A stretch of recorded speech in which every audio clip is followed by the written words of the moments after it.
This presentation is a brief overview of the 1935 election of the first Labour government and the birth of the welfare state in New Zealand. It's a brief history designed to give us an overview of some of the key moments relating to our particular standard. The story starts with the beginnings of the 1930s seeing New Zealand in the grips of a depression which had spread around the world, starting first and foremost in the United States with the Wall Street crash. In this particular picture here, we see a large crowd of New Zealanders who are seemingly massively affected by the depression, campaigning and protesting on the streets of Wellington. Like all developed countries around the world, New Zealand was hit hard by the global depression. The global depression led to a downturn in trade, which affected New Zealand's markets particularly. New Zealand was unable to sell many of the goods that it was famous for producing.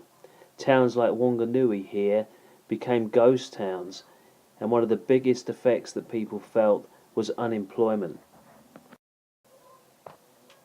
This would begin to change, mainly as a result of the actions of this man, Michael Joseph Savage.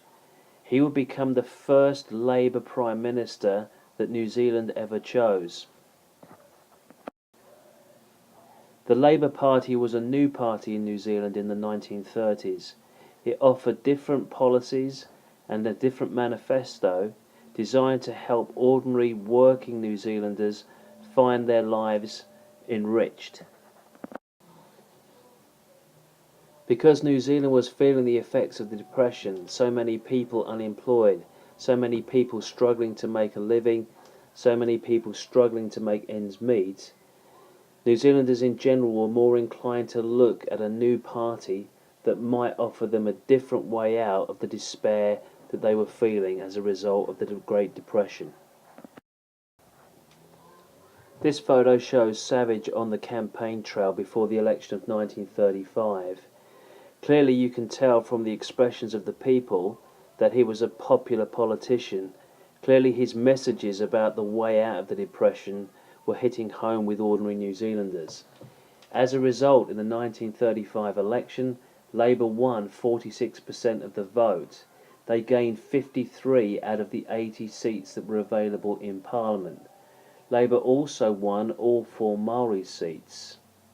It won a number of Conservative farming seats which were nicknamed butter seats. As a result, Michael Joseph Savage was able to form a government. One of the promises that he made was that he would introduce a social security system that would support New Zealanders from the cradle to the grave. This picture here shows the first cabinet, or the first group of ministers that came about as a result of the 1935 election and Labour's first win. Many of these men would have particular roles, introducing different policies that would benefit a whole range of different New Zealand groups, including of course farmers, women and Maori. One of the policies that influenced and supported thousands of New Zealanders was the construction of state houses, just like the ones we see featured in the picture here. From the beginning of the first Labour government in 1935, approximately 5,400 homes were built. This was a policy which benefited a whole range of different people, including Maori. The policies of that first Labour government and the beginnings of the welfare state in New Zealand also impacted on the New Zealand young. In this picture we can see youngsters taking delivery of school milk, which was of course made free after various acts were passed in the late 1930s. School ages changed, access to school was made that much easier so that young New Zealanders could get an education, and the health of the youngsters was taken into account by the provision of free school milk. You will know from your studies back in terms 1 and 2 that the policies of that first Labour government had a massive impact on a very important group of New Zealanders, namely farmers. Likewise, from your studies earlier in the beginnings of the year, the policies of that first Labour government had a massive effect upon Maori. Another key group that was influenced and benefited, of course, were New Zealand's women. Now, certainly by the 1950s, many of the policies that had been put in place throughout the late 1930s and 1940s started to bear fruit. By the 1950s, New Zealand had clearly moved out of its depression. Its industry, its businesses were starting to improve. The welfare of the people was that much greater than it had been at the start of the 1930s itself. So much so that by the 1950s, New Zealand had earned a reputation as being the land of milk and honey. Now, just to round off this brief history of that first Labour government and the beginnings of the welfare state in New Zealand, this slide shows the badge and the symbol for New Zealand's work and income, or WINS.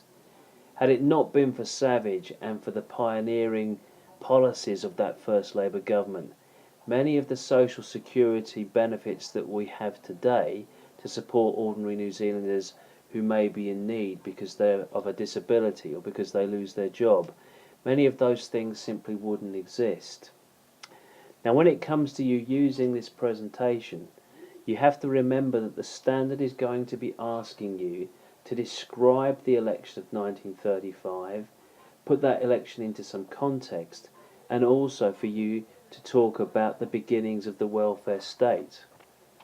You're also going to be able to have to describe and explain some of the effects which that first Labour government had, or indeed those first policies which set the bedrock for our welfare state, and those specific policies and the specific effects on particular groups of people, either Maori, farmers or women.